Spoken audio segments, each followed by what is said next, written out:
Today we'll be completing Chapter 10, which is our second chapter on oceans, where we'll be discussing how our ocean currents, or the water within our oceans, move around from one place to another on the Earth, as well as how our oceans affect the boundaries of our continents, especially along our beaches.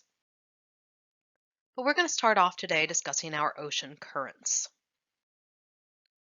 So like with Chapter 9, keep an eye out for these blue text areas. Here, it's a hyperlink taking you to a short YouTube video that's going to better describe some of the geological phenomena I'm talking about. But when we're talking about ocean currents, we're talking about huge masses of water. It's not just a little bit of water, but we're talking about billions of gallons of water that are being moved around from one place to another. But when we're talking about our ocean currents, we have two different types. We have surface currents that sit right along the surface of our oceans. And we also have deep currents, where water's flowing along our sea floor. But when we're talking about our surface currents, these are the ones that develop right along the surface of our oceans, where they're interacting with the air and atmosphere above them. But these surface currents form from our wind. So as wind is being pushed through our air, it's going to start pulling this layer of water with it, and it's going to form our surface currents. But when we look at our currents, they're going to form these very massive, kind of circular patterns that are called gyres. And here, if we look at this map, we can see that across the globe, we have 5 different gyres, basically these circular rotations of our surface currents. So on our planet, we have 5 main gyres. 4 of them are going to be found in our 2 largest oceans, the Pacific and the Atlantic Oceans. So both of these oceans are going to have 2 gyres each, one in the northern and one in the southern hemisphere. So we're going to see that we have a North Pacific gyre that's going to stretch from the west coast of the US to the east coast of Asia. And we also have a South Pacific gyre that's going to go from the east coast of Australia down to the west coast of South America. But in the Atlantic, we again have 2. We have the North Atlantic gyre that's going around the east coast of North America and South America, and then the west coast of Africa and Europe. But then we also have our South Atlantic gyre. Finally, we have our Atlantic gyre. And here there's only one gyre in the Atlantic Ocean, and it's found in the southern hemisphere. This is because if we looked at the northern hemisphere, it's all continent. There's no ocean there to have a northern Indian Ocean gyre. But all of these are related to how our atmosphere circulates. Again, our oceans are moving because of the wind. And we see that our wind moves in very specific patterns across the globe. So if we can figure out which direction the wind is moving in, we'll be able to figure out which direction our surface currents will move in as well. But in addition to our wind, we're going to see that something called the Coriolis effect is going to have a big importance on how our surface oceans circulate. So the Coriolis effect is kind of difficult to explain. So again, here is a YouTube video that's going to better describe this. But our Coriolis effect is kind of an illusion that takes place because of the rotation of our planet. The Earth is spinning in space. It's not just sitting still. And as we spin, it's going to cause the air and the water along the surface of our planet to deflect. So imagine that our wind is going to be moving from the right to the left along the equator. Imagine here that the Earth is not sitting still like it appears in this image, but instead it is rotating around. This Coriolis effect is going to make it look like not only the wind, but the water is going to deflect. And it's going to have different patterns in different hemispheres. So if our wind is flowing towards the left, in our northern hemisphere, it's always going to deflect to the right, and it's going to create clockwise currents.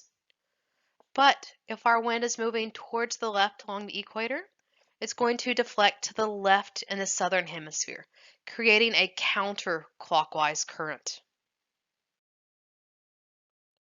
So these surface currents are going to be incredibly important when it comes to the climate of our planet. And we're going to see that our currents are either going to be warm or cold currents. The water in the surface is either going to be warm or cold itself. So if we look along the equator, here you'll see that all of these currents are shaded red, meaning that they're warm currents. And that's because along the equator is where we receive the most sunlight along our planet. So therefore, these waters are just going to get a lot warmer. But if we look closer to our poles, whether it's our North Pole or our South Pole, here all of these surface currents are shown in blue, telling us that it's cold water. Part of this is due to the fact that it gets very little sunlight throughout the year. But it's also due to the fact that we have massive amounts of ice that's also helping to cool this water down. So in general, we're going to see warm currents around the equator and then cool currents along our north and our south poles in those higher latitudes. But these currents aren't just sitting still. We're moving water from one area to another, which means that we're moving different temperatures of water around our planet. So this water that's very warm in our equator is going to be pulled from the equator to higher latitudes. It's going to be transferring warmer water into colder areas. So here we can see the warm currents that are affecting where we live. They're starting off near the equator, but they're being pushed farther and farther north towards Greenland. So it's transferring all of this warm water from the equator closer to our North Pole. But we can also see the opposite happening. We can also be transferring this cold water along our higher latitude areas like the poles, and it's going to transfer it to warmer areas along the equator.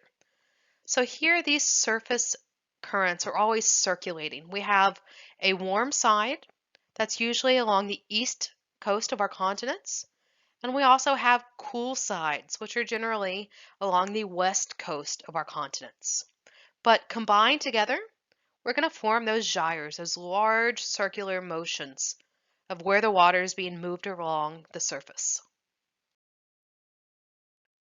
But now we're going to move into a more local type of ocean circulation called upwelling. And upwelling might be a little bit difficult to understand at first. But again, remember that as our wind moves, it's going to start pulling the surface water with it. It's going to have a lot of friction. So as this wind starts moving across our oceans, the oceans aren't going to sit still. Instead, the oceans are going to be pulled with it. So if we're pulling this upper layer of our oceans away, we're going to have water to come in and replace it. That's because water generally likes to be as flat as possible. So if we start removing some of this upper layer, instead of having a large incline of our water, to flatten it out, we're going to start upwelling. We're going to be pulling cold, really deep water from deep inside of our oceans up towards the surface. So upwelling is not only going to be bringing really cold, dense water to the surface, but it also brings a lot of nutrients with it. But we're going to see that we generally only see upwelling along our west coast of our continents. Again, where we see those cold currents moving through. But in addition to our surface currents, we also have these deep ocean currents as well. And these are not due to the wind, but instead they're due to differences in density between the water. So as we covered in our last chapter, we generally see that the water along our surface is warmer and less dense, and the waters that are deep inside of our oceans are colder and more dense. So we see those three different layers developing in our oceans. But if we start moving around that really low density, higher temperature water along our surface, it is in effect going to start moving that colder, denser water at depth. And it's going to create something called thermohaline circulation, where thermo means temperature and haline means salinity. Combined together, The temperature and salinity of our water is controlling the density. So this thermohaline circulation, we're just moving around different temperature and salinities of water because of the differences in their masses. But we'll notice here that we have that warm surface water that's less dense and our cool subsurface or deep water that's more dense. But we're going to see that there's going to be a quick transition where we're going from warm surface to deep, cool water. And this is because as this warm water is flowing farther north, it's getting colder. And when things get colder, they like to bundle up. They're getting denser. So this dense surface water is going to start sinking down through our water column until it's along our seafloor. And then it's just going to move along our globe. But eventually, it's going to get back down towards the equator where it's going to start heating up and it's going to start expanding. It's going to get less dense and rise back up to the surface.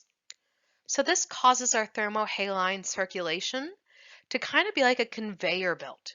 Think about checking out at the grocery store. You're going to have a conveyor belt that you're going to put all your groceries on. We can see the surface of that belt, but if we could remove the outer portions of that checkout stand, we'll see that that conveyor belt loops around in a giant circle, both surface and subsurface. And our thermohaline circulation works in the exact same way. Again, that warmer, less dense surface water and the cooler, more dense deep water. It's all just being moved around through our planet just like a conveyor belt. But now we want to look at our shorelines. So our shoreline is just basically going to be an interface or a boundary between our continents and our oceans. So generally, just think about a beach. So these shorelines are very important, again, because they're interfaces. They're boundaries between very different types of environments, where we have our continents meeting that ocean water. So these shorelines undergo rapid change. If you ever go just sit on the beach, we can watch a single wave come in and move the sand along the beach. So these are one of the types of environments that change the most quickly. But in addition to it just being an interface between our continent and the ocean, these shorelines are also a boundary between the atmosphere as well, or all of the air that sits above our oceans and continents. But in addition to just changing our different landscapes from rock to water, we're also going to be changing how we deposit and erode different types of material as well. So we're going to see that these shorelines, they're not only being rapidly changed, but they're being changed by a lot of different factors. We can watch the waves move around sand along the beach within just a matter of seconds. But if we look at a beach before and after a major storm, like a hurricane, it can be tremendously modified. In some cases, we can see new beaches develop, or we can lose an entire beach in a single storm.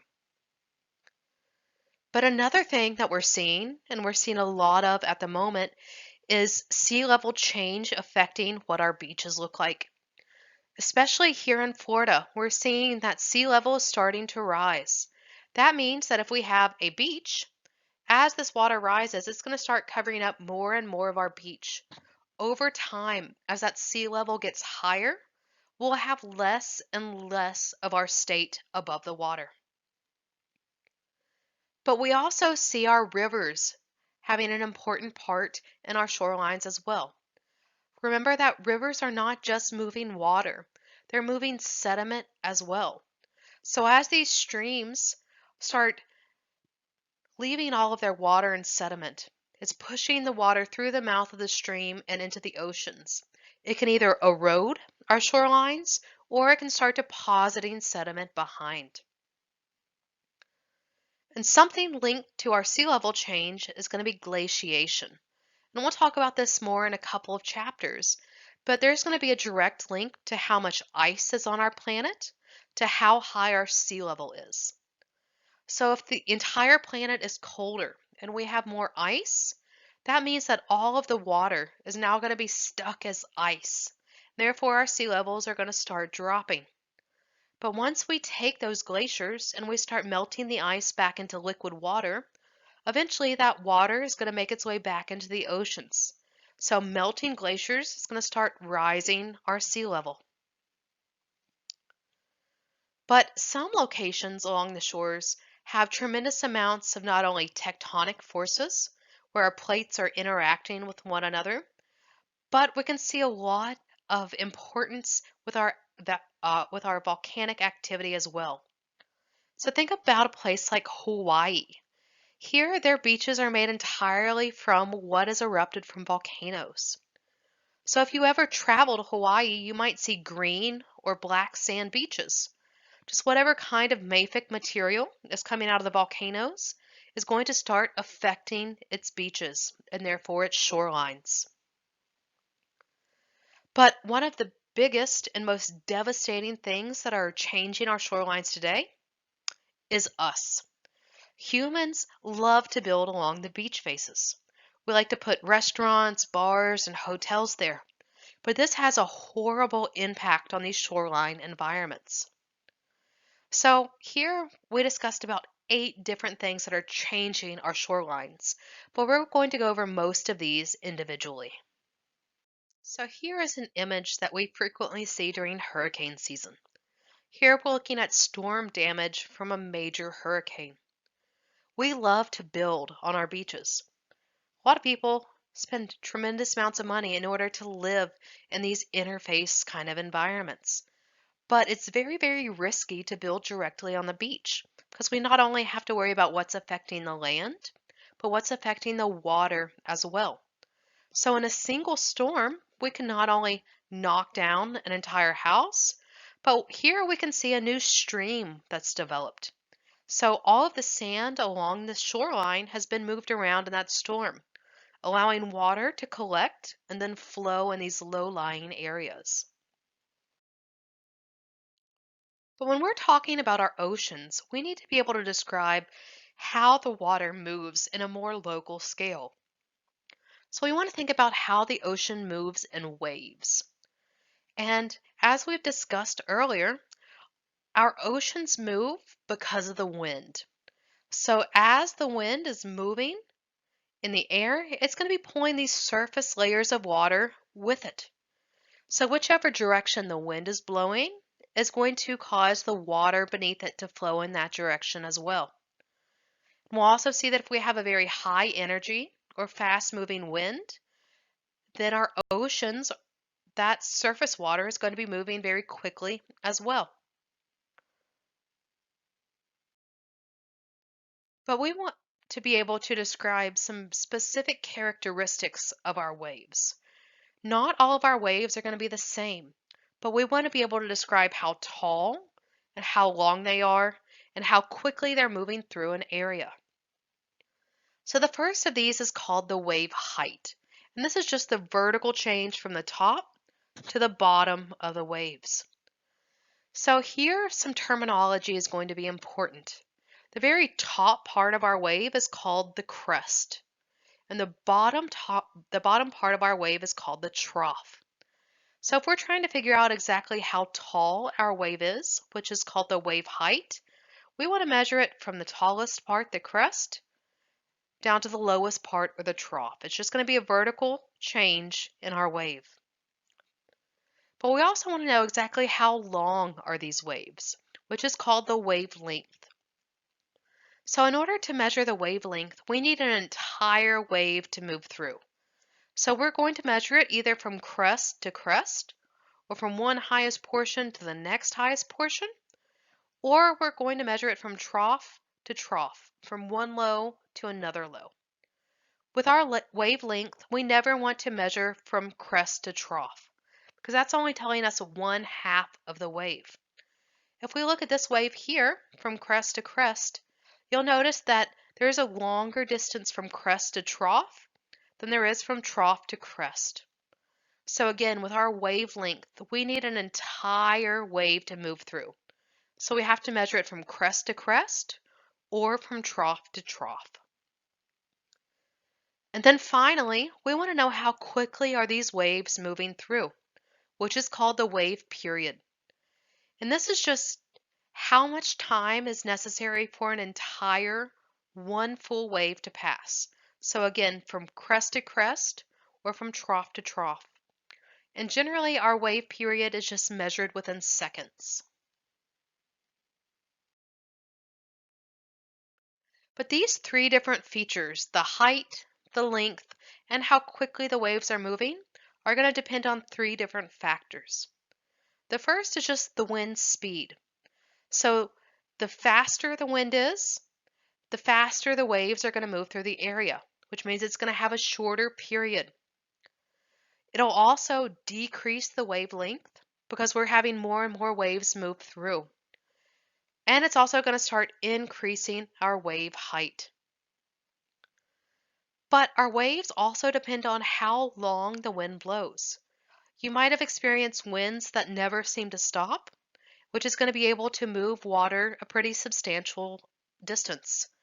But we've also experienced periods of time where it feels like the wind might blow for a few seconds and then stop, in which case it's only going to be moving the water a short distance before it stops. And this is also related to the fetch, the overall distance that our wind is traveling. So when we think about waves, we might think about them just moving up and down in a vertical motion. But this actually isn't the case. Waves always move in a circular or an orbital motion. So here we're just looking at an image of a toy boat floating in water. We'll notice that at the top, this boat is currently at the trough. It's in the lowest part of the wave. But as our waves start moving from the left to the right, now this boat is not only being pushed up, it's being pushed up to the left.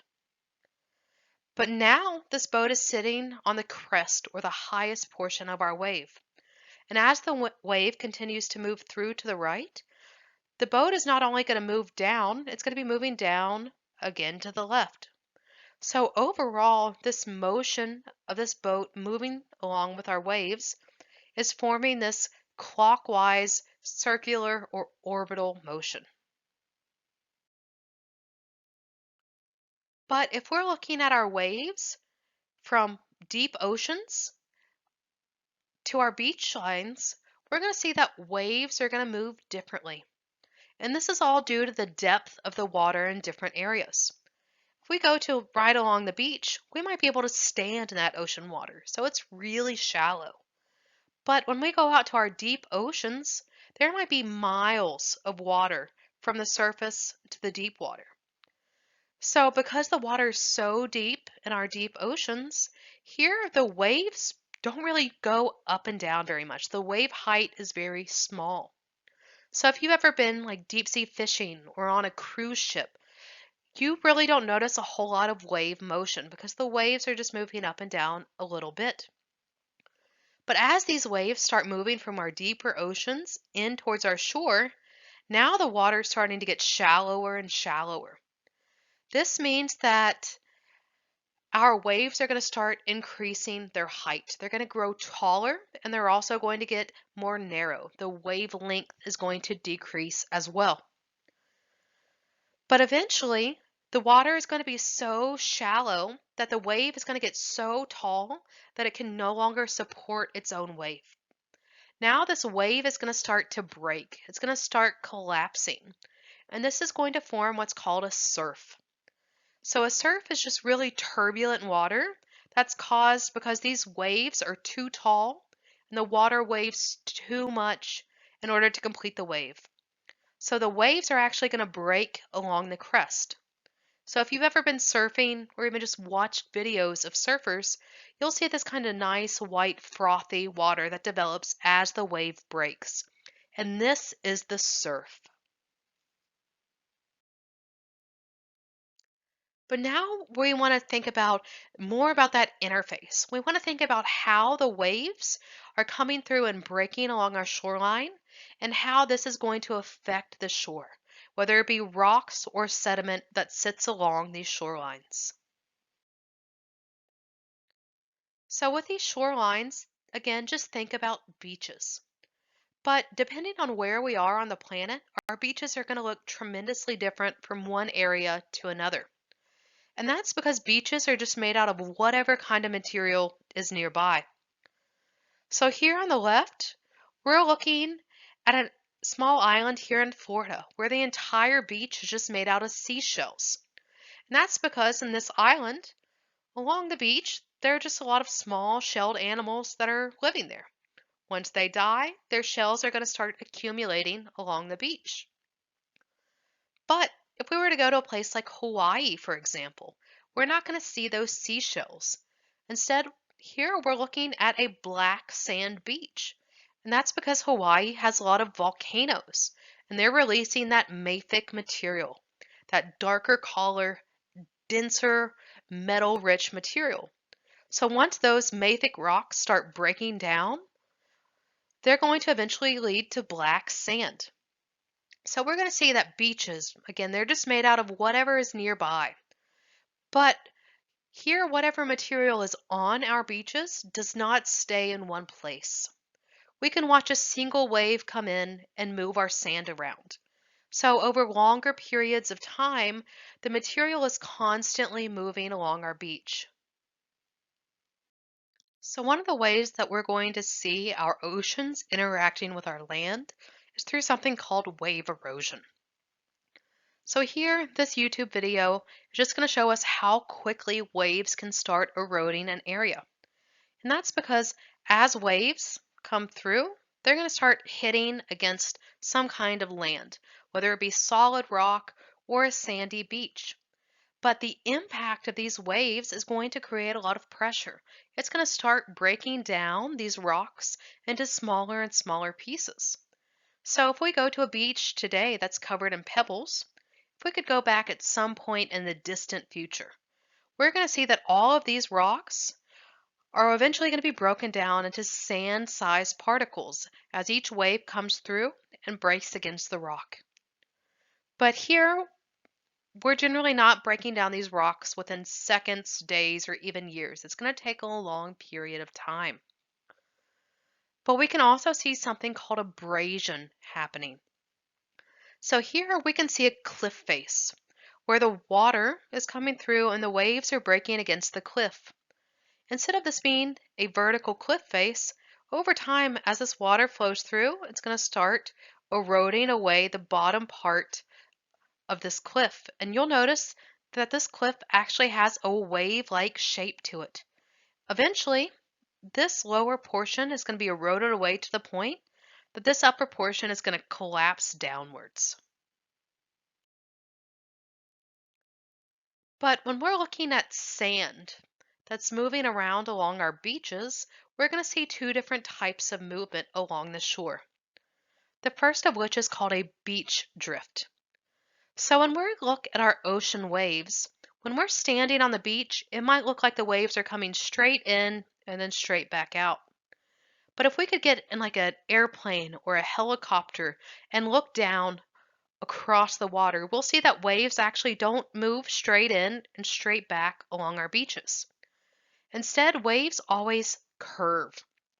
So when they come in, they're going to come in at an angle. But as the waves move back, they're moving straight back out into the ocean. And then as the next wave comes through, it's coming in at an angle and then moving straight back out. So as waves move through one after another, this is going to create the beach drift. It's going to create this zigzag pattern because the waves are moving through, and as the waves move, they're moving the sand with it. And then as the waves move back out into the ocean, they're pulling that sand with it as well. So with each wave coming in and then moving back out, over time it's creating this zigzag pattern called beach drift. But if we look at longer periods of time, we'll notice that even though there's this zigzag pattern, overall our sand here is moving towards the right. And this is called the longshore current. We just want to take a step back. Instead of looking at each individual wave, We just want to see in general which direction is this sand moving. So it's always going to be moving parallel to our shoreline. And here, because we're looking at a longer period of time than just a single wave, these longshore currents are going to move a lot more sand and sediment than a single beach drift does. But now we want to look at how waves, and especially these longshore currents, are either going to cause erosion or deposition along our shorelines. So if we're looking at how our shorelines are eroded, there are going to be a lot of different things that could cause the erosion. The first is how close is it to a river, especially very sediment-rich rivers, because the sediment is either going to be deposited or it's going to help further erode away our beach lines. But it's also important to look at our tectonic activity as well. Probably one of the things that is most important, however, is the topography of the land. And we'll get into this more in a few slides. We're going to want to look if our shorelines are like that in Florida, where it's a very gently sloping, or if it's something like the beaches of California, where you have straight cliff faces. But we know that our water is flowing with the wind. So our wind is going to be very important into our erosion as well, and specifically different weather patterns, especially something like a hurricane here in Florida. And then finally, the overall shape of our coastline is going to be important.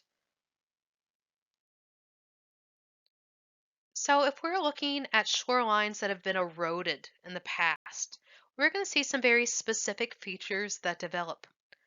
And here, this is something that we might see along California or Oregon's coast, where instead of having these nice flat beaches like we see here in Florida, instead we see these really tall cliffs. So when we look at these near these cliffs, just underneath the water, we're going to see these wave-cut platforms here. So you can see these rocks that are just above the water's surface. But you should be able to notice that there are these lines going across these rocks. These are called wave cut platforms because the waves are moving through and literally cutting into the rocks or the platform beneath them. But where we generally see a wave cut platform in our water, we are also going to see marine terraces forming on the land. This is just what used to be underneath the water, so it's very flat on top of a fairly steep cliff face. But other erosional features that we might see are sea arches and sea stacks.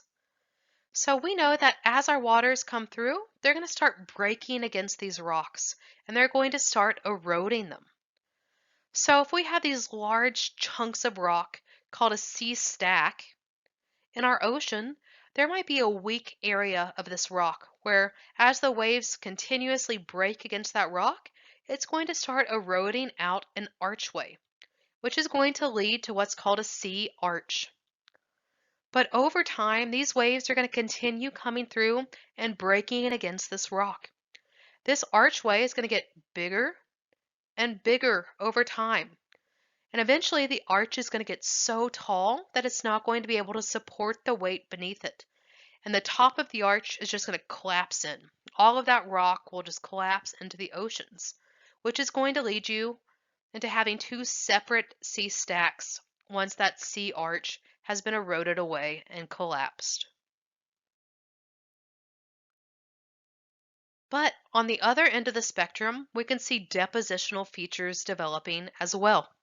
So if instead of eroding our rocks away, we're starting to deposit material, usually sediment, behind.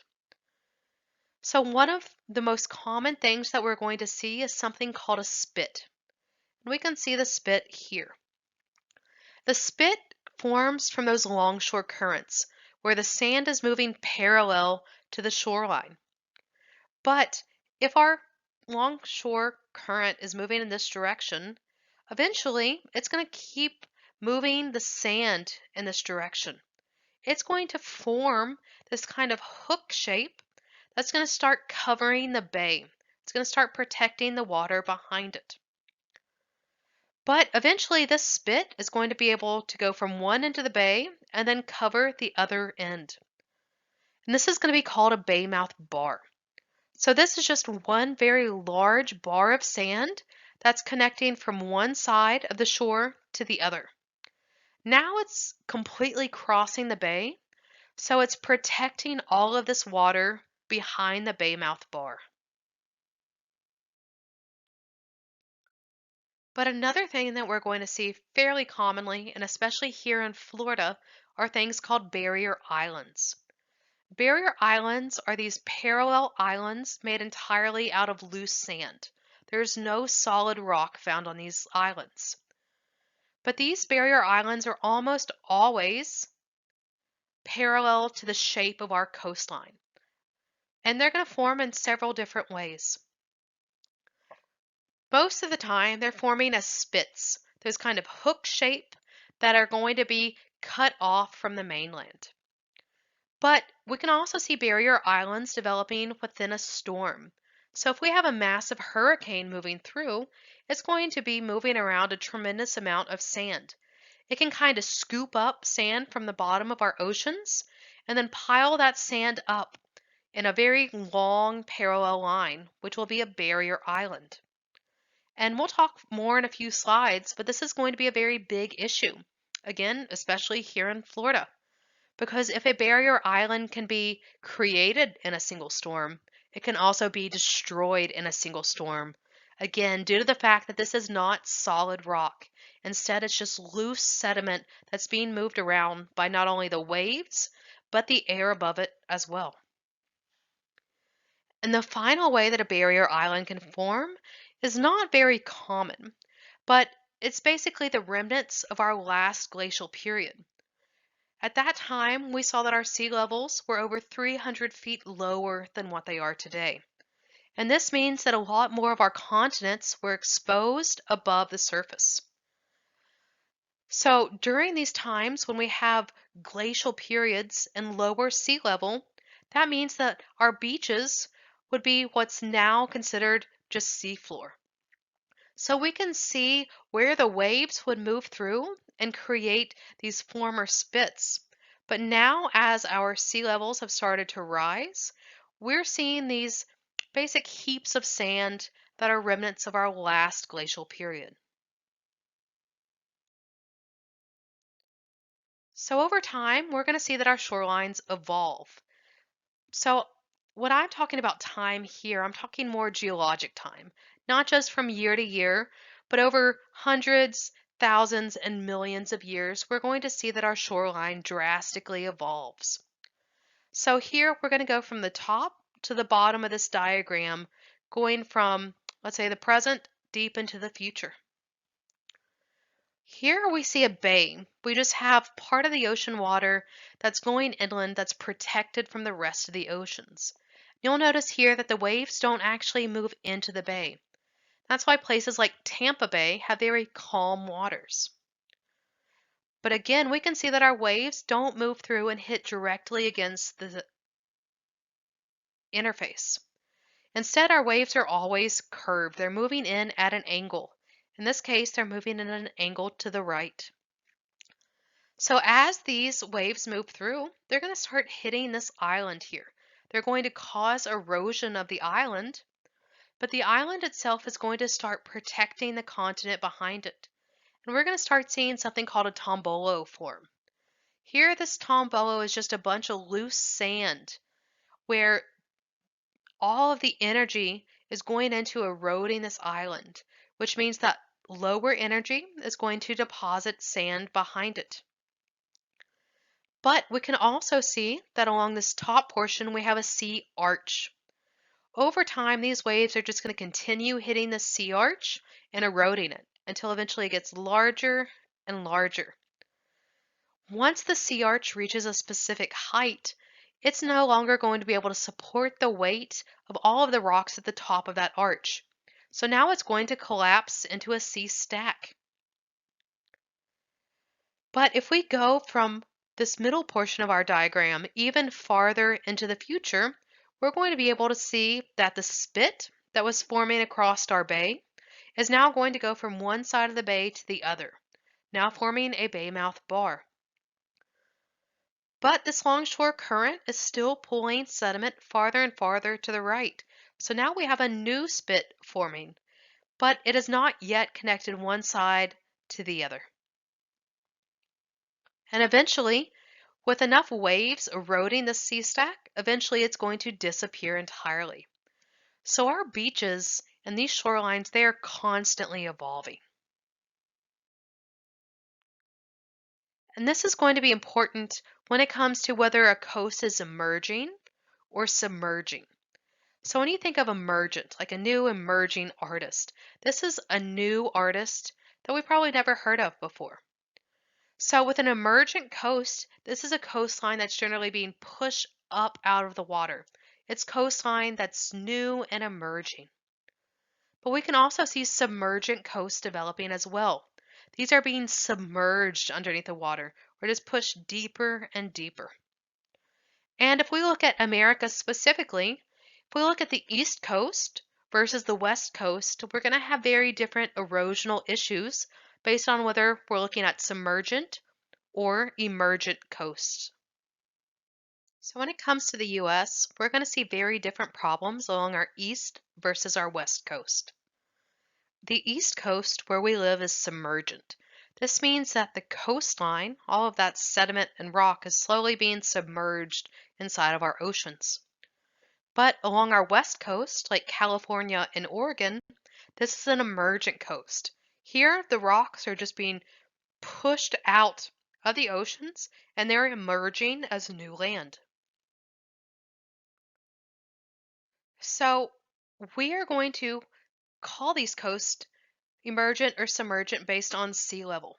If sea level is dropping, that means that more land is emerging out of the water and it'll be called an emergent coast. So again, this is generally the west coast of the US. And one of the things that we're going to see with these emergent coasts are these nice steep cliff faces because the land is generally being lifted up or uplifted out of the water or the sea level itself is dropping. But at present, we generally see these emergent coasts developing because the land is being uplifted. The east coast of the US is totally different though. Here we have submergent coast.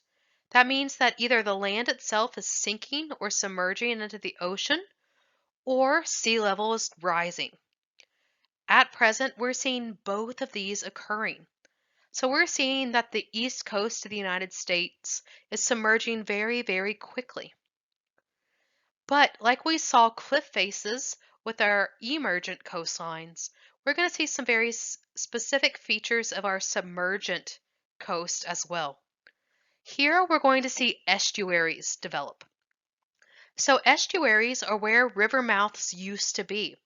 But as the land either starts to sink into the water or the oceans start rising up and covering more land, now what used to be the river mouth is going to be drowned. This means that all of this salinity, these ocean waters, are going to start moving higher and higher up through these rivers. So it gives it a very irregular shape, just like we can see here with Chesapeake Bay. So along the east coast of the United States, our shorelines have very odd patterns to them. They're not these nice flat beaches, but instead there are a lot of irregularities forming along these estuaries. But because they see different features, we're going to have very different types of erosion as well. So if we look at Florida specifically, it doesn't matter if we're looking at the Atlantic or the Gulf Coast of Florida. All of Florida is along the east coast of the United States. And we're going to see some very specific erosional problems to this area. The first of which is all due to the fact of barrier islands and how they rapidly change. We love to develop on these barrier islands. But again, these are just islands made out of entirely loose sediment. There is no solid rock beneath them. We learned earlier that barrier islands can form in a single storm. That means that these barrier islands are open to the ocean. So if we were to have a massive storm like a hurricane move through, these barrier islands are going to receive the full force of the storm. They're going to be hit before the land behind them does, before the actual continent gets hit. So just like we saw barrier islands can form from a single storm, we can have barrier islands being destroyed in a single storm. But we've also noticed that we develop barrier islands far more quickly than our understanding of how these barrier islands change over time. So here we're looking at a lighthouse. Originally, the lighthouse was not built this close to the water because we would not want the water to start breaking against the lighthouse. So here, this small island decided to move the lighthouse, and they ended up moving it back around 2,000 feet, and it cost over $12 million to build. But since the waves are constantly hitting this loose sediment of the barrier island, that means that these barrier islands are constantly being affected by that longshore current. Here, the waves are going to start removing or eroding the sand. So 50 years from now, we're going to see that the shoreline is back to where this lighthouse was originally. So at that point, this island is going to have to decide once again, are they going to let this lighthouse be destroyed by the ocean? Or are they going to spend a tremendous amount of money to move it farther back?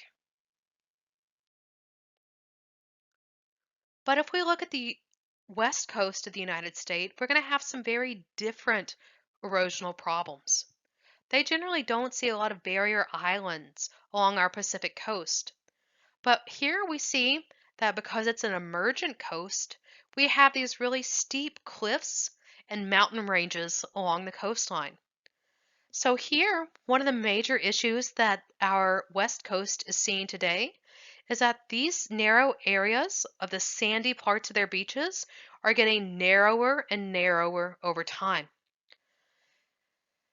Generally, we're going to see that rivers are going to be depositing sediment, but the West Coast of the US has major issues with droughts, and they also have very high populations. So they have started damming a lot of their rivers to hold the water back. But these dams not only hold the water back, it's holding the sediment back behind the dam as well. So these rivers are no longer releasing sediment that will make its way into the ocean.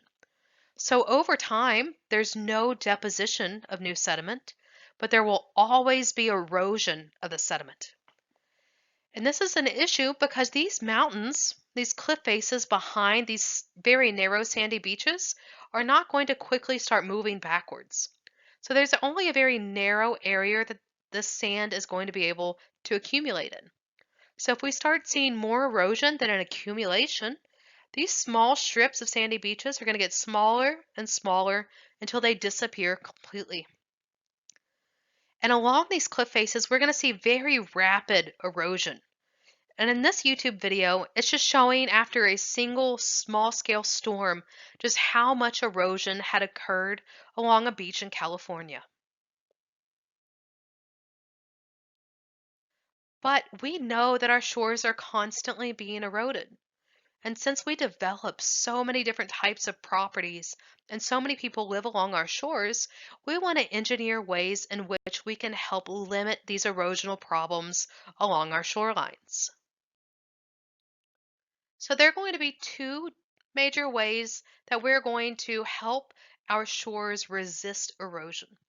And the first is just called hard stabilization. Here we're actually going to go out and build solid structures along our shoreline. And these are generally made out of concrete or asphalt. Their entire purpose is to help limit the erosion and help keep the sand along the beach for as long as possible. So here we're going to form different things. The first of which is called a groin. And we can see that in this top image here. Groins are these very small concrete walls that we're going to build perpendicular or at a right angle to our beach face. So here these groins are built entirely to trap sand between each groin. But you'll notice that there's kind of a change in the shape here. This is because all of these waves are coming in and breaking at an angle. So although we're still seeing some loss from the right-hand side and more deposition on the left-hand side, overall these groins are starting to hold in or trap the sand between them. But these groins aren't always super effective. If I personally spend a lot of money to build a beach house right along the beach, I don't want to see a bunch of concrete barriers along my shoreline. So another type of hard stabilization that we commonly use is something called a breakwater. With our breakwaters, we do not build these on the beaches. We build them out a little bit offshore so that the waves come through and break against them. They're called breakwaters so that the waves break against this concrete and it erodes away the breakwater over time. This is going to protect the shoreline behind it. So here you can see that the sandy area is going to kind of bulge out behind the breakwater. And that's because the waves are breaking against the breakwater instead of the beach itself. But these breakwaters are always built parallel to the shore. They're most commonly built right in front of a marina because it's going to help protect the boats behind it so that they're no longer going up and down over these waves, but instead they're behind these nice quiet waters. And another type of hard stabilization that's probably the most common in Florida is something called a seawall. Here we're just going to build a very short, maybe 3 to 4 foot tall wall out of concrete that's going to stretch along the entire beach. With these seawalls, it's built so that the waves break against the wall itself.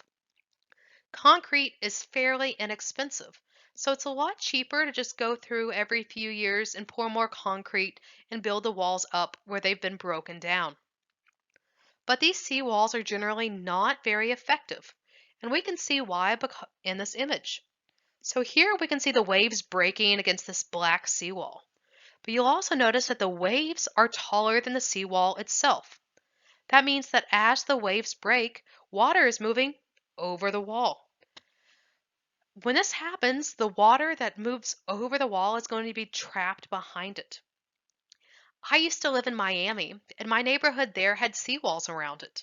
When I first moved to this neighborhood, I thought it was a great idea until I lived there for a few months. And I realized that with every high tide and every massive storm, my neighborhood completely flooded. And that's because as the waves broke against the seawall, all the water would get trapped behind it.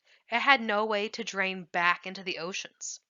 So these seawalls seem like a great idea at first, but generally they cause more flooding than what they were actually built to prevent.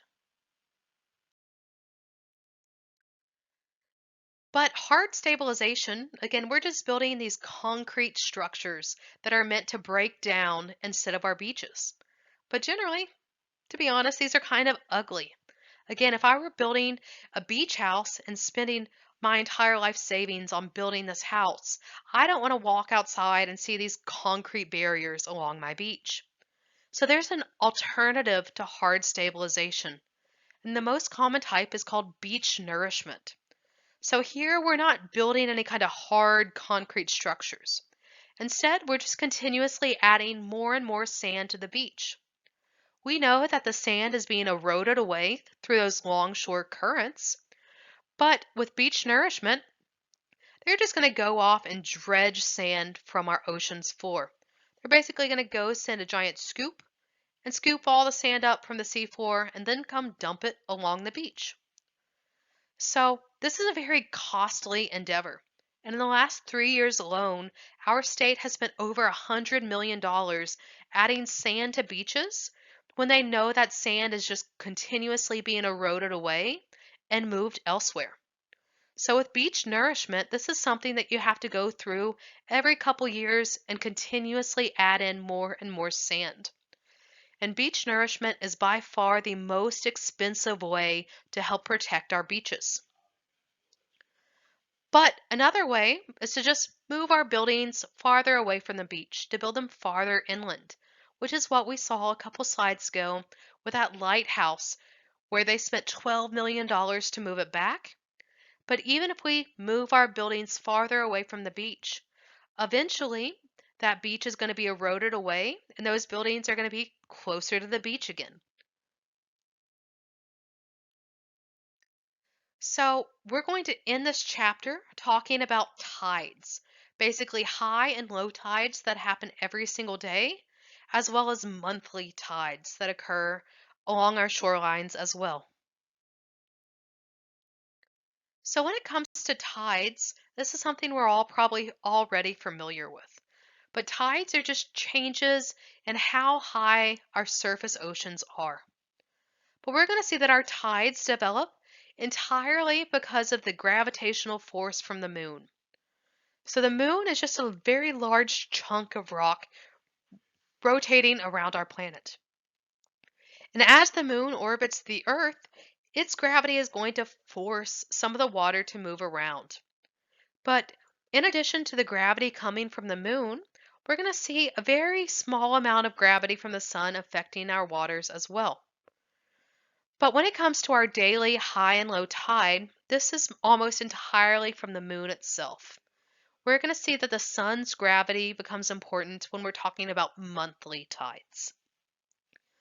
But these tides develop where we're going to see bulges of water developing.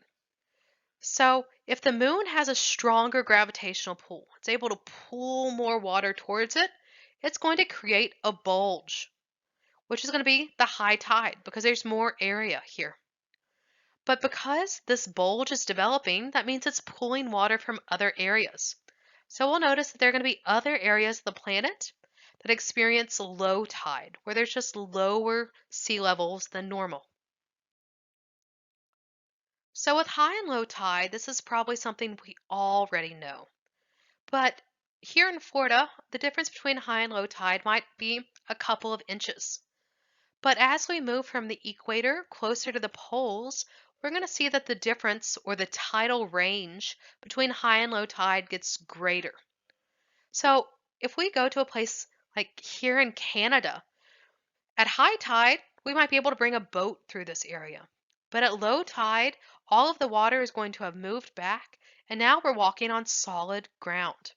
So the closer we get to the poles, the greater our tidal range, or the difference between low and high tide, will be. But our high and low tide happens every single day. On our planet, we also see monthly tides that develop as well. So here we're just going to see 1 week out of the month where it's going to be higher than normal or lower than normal tides. So we're going to see two different types of monthly tides. We're going to see spring tides and neap tides starting to develop. And with these, we need to look at how the Earth, Moon, and the Sun align themselves together. So during a new and full moon, a new moon is when we walk outside and we can't see any moon at night. And a full moon is where we see that perfectly circular moon outside. Here we're seeing that the Earth, the Moon, and the Sun all align themselves in one straight line. This is going to allow the gravity from the Moon to add on to the gravity from the Sun. So overall, the amount of gravity pulling this water is going to be greater during our spring tide. This is going to lead to a very large tidal range. That means that our high tide is going to be higher than normal and our low tide is going to be lower than normal. So the range or the difference between them is going to be greater. But during two other weeks of our month, we're going to see neap tides develop. And these are going to happen during the first and the third quarters of the moon. So if you can walk outside and see like half of the moon, these are our quarter moons. But here you'll notice that the moon, earth, and the sun no longer line up in one straight flat line. Now they're offset from one another. So that means that their gravitational forces are going to cancel each other out. Now gravity is going to pull on this water less, leading to a smaller tidal range. This means that our high tide is going to be lower and our low tide is going to be higher. And the difference between them is just going to be smaller. But in addition to these weekly tides, We also have daily tidal patterns as well. And here, these just depend on exactly where we are. And we have three different types of daily tidal patterns. The first is called a diurnal pattern, and this one is not very common, but this is just where you have a single high and low tide every single day. So here we can see small bits of maybe Mississippi and then parts of Mexico. But again, this diurnal tide, it's not very common here in the United States. What we're going to see more often is something called a semi-diurnal tide. Here, instead of having one high and one low tide each day, we're going to have two high tides and two low tides each day. So now, instead of having our high and low tide being separated by 12 hours, now each one is going to be separated by 6 hours throughout the day. But what's important about these semi-diurnal patterns is that there's very little difference between high and low water heights. It might just be the matter of a few inches. Our final type of tidal pattern is a mixed tidal pattern. So here it's like the semi-diurnal, where we're going to have two highs and two low tides, where each tide is separated by 6 hours. But now, instead of having small tidal ranges, now the tidal range is going to be pretty significant. This means that we're going to see higher high tides and lower low tides, and it's just going to be a great range between the two. But here, the main thing that I want you to get from this slide is that different locations, you're either going to have one high and low tide each day, which is fairly uncommon. But for most of the world, we're going to have two high and two low tides each day, where high and low tide, and vice versa, are separated from each other by 6 hours.